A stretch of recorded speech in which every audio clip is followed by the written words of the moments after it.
guys, and welcome back to another review. And today we are going to be taking a look at the Isla Sorna capture set. And let's start looking at the packaging first. First thing I'd like to say about this packaging, this is a new packaging, which means we have to take a really in-depth look at this one. This one has a nice Isla Sorna background, right at the scene when they're wrangling all the dancers up.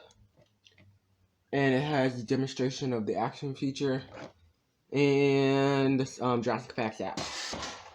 Then, if we turn this thing around, we have the nice Legacy Collection background, showing off the set in action, along with some other Legacy Collection figures, and the Legacy Collection logo. A little, nighttime Jurassic Park scene on the back. Okay, now that we've seen the box, let's start with the review. Okay, let me just turn this around. First, let's start with this Parasaurolophus. This Parasaurolophus is an okay Parasaurolophus. I wish it was a full-size Parasaurolophus, but it's just a juvenile. It should have been the one from the Lost World. It should have just, all they really had to do for the color scheme was change it, give it a red crest. But I guess this could just be a juvenile Parasaurolophus. First, let's start with the sculpt. The sculpt of the head is okay. It has looks a little bit shrink wrapped, so there's a lot of more texture of what the sculpt would look like, but it's okay. Also, on the back of the Parasaurolophus, on the bigger ones too, it has kind of bumps on its back for some reason. As long as you go down, you can see the kind of wrinkly, scaly texture. You can see the leg definition. Then you can see it's nice, kind of simple cone-shaped tail. The feet have some nice scoop kind of texturing on them, and you have some simple Parasaurolophus hands. Things about this figure is the articulation points are the tail can swivel like everyone, just not very too much. The legs can move backwards and forwards, and then the arms can go forwards and backwards, and then the head can go up, down, and then turn it's on a ball joint, so it can go a lot of different directions. Another thing about this figure, it doesn't have to always be on two legs, so you can bend it down, and the arms work in a certain way that it works for it looks like it's walking more quadrupedally, like this, or you can have it be a biped. And for those people that want the scan code for the Jurassic Facts app, here it is.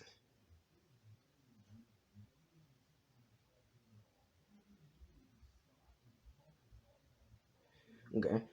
Next, let's move on to the actual action feature. Well, the action figure.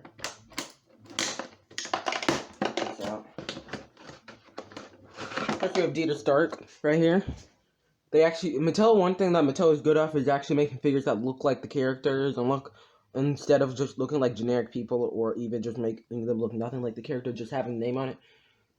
So he has his iconic clothing, leg definition, a jacket on, which both of the new figures I've got actually have jackets on for some reason. But yeah, he has a white shirt on, a tan jacket, and then some kind of tannish, greenish pants. Then some boots and a hat. His articulation points is his head can move very slightly, not very much. His arms can move up and down, and his elbows can move around. And then for the it has waist articulation. The legs move at the connection point. So do the knees. The knees move really smoothly. And yeah, not too much more to say about him. Next, let's actually take a look at the vehicle. Okay, so here's his vehicle. The vehicle looks pretty good. It kind of looks really similar to the vehicle that's actually in the Lost World. It has an engine logo. Has a little tire here that you can spin. All the headlights, instead of being a kind of a clear plastic to make them look kind of more realistic, they just slap stickers on them, which I'm not too big of a fan of them just slapping stickers on it. But it has pretty good rolling wheels. It has the detail. It has not too much detailing, but it's pretty good. The wheels are rolling. It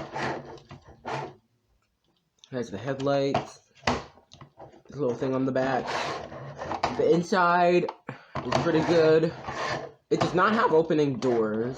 Especially, this one doesn't open, but especially this one, because this one is tied to the action feature. And then it has, inside the car, it has a cup holder, some navigation, steering wheel, which I do not. Yeah, the steering wheel turns.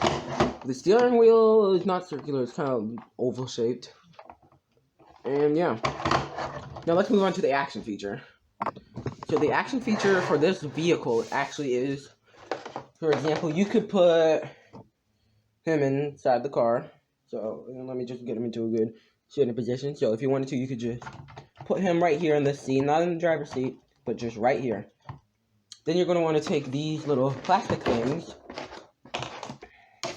What you're going to want to do, you want to stick them in here, which they only stick in one certain direction instead of just all four, no matter what direction it's in. So you have to make sure it's in the right direction.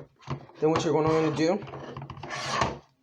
is you can pop this out and you have to make sure you put it in correctly, but you can push it in, because if you don't put it in correctly, it will stick out like that. It will stick out like this. But if you put it in correctly, to make sure you're putting it in correctly, you're going to make sure it goes all the way, and that kind of confused me at first. Then you're going to take your Pierce Rolfes, for example, push them back in, have them like that, and then you can do this. Just have that spring out, and then you can press this little button up here, and just hit the Pierce Rolfes, and then there you go. You hunted yourself a Pierce Rolfes. This is a pretty cool action feature. So I don't know if they've ever actually had this in here, just a little launcher on the side of the car. I remember they had the extending seats, but I don't remember if they launched anything. They might have, I just don't remember. You can move this box out the way.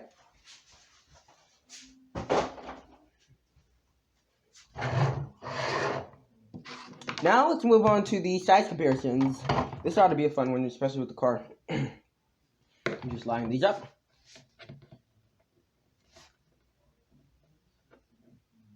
Okay, so there you go, you got that up? Okay, let's do some size comparisons. So first we should start with the Tyrannosaurus Rex, which towers over this whole set. It's about as long as if you line up most of the figures about this.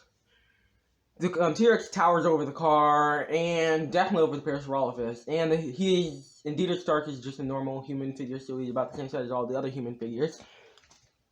Next is the Velociraptor that I just got in the previous set, and also let's compare it to Ian Malcolm from Dominion. And let me just balance that. But they're about the same height. Actually, Ian Malcolm's slightly taller. And then the Velociraptor is pretty good size compared to it. It is a bit, actually smaller than the Parasaurolophus. Yeah, about half the size of the Parasaurolophus. Next, let me just compare to another new figure, the Diabloceratops. The Diabloceratops is pretty large compared to the other characters.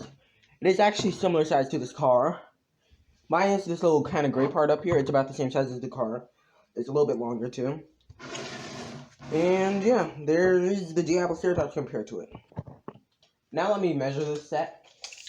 The vehicle is about 11 inches. 11 inches long anyways, and about 5 inches tall, and width is about 5 inches wide. Then the Parasaurolophus is about 8.5 inches long and almost 5 inches tall. Dieter Stark, he's about 2 inches wide and 4 inches tall. So if you want to know the size of all the characters, okay. In all, would I recommend this set? Indeed I would. It actually is a pretty good set. Honestly, the only downside is the Parasaurolophus probably not being adult. If you already have the adult Parasaurolophus, that it would probably be a little bit of an upside. Because the adult Parasaurolophus would be really good with this set, especially the Dino Rivals one. But this one is okay. It works as a juvenile, but if you don't have an adult, it's kind of just not the best. The vehicle is worth it, and the human figure is also worth it. Especially this is the only set this vehicle comes in, and the Dieter Stark comes in. The Parasaurolophus comes in another set as a repaint in the Jurassic Dominion set with Owen Grady and the juvenile Parasaurolophus, which they went in the juvenile Parasaurolophus in that one. Which I'm also a little bit disappointed for them not releasing an adult for that set, because we do not have an adult Parasaurolophus of that color. But anyways, I guess we'll see you guys in the next video. Goodbye. Hello there. I'd like to let you guys know that, well, let me show you. We've got merch. So, please buy some merch.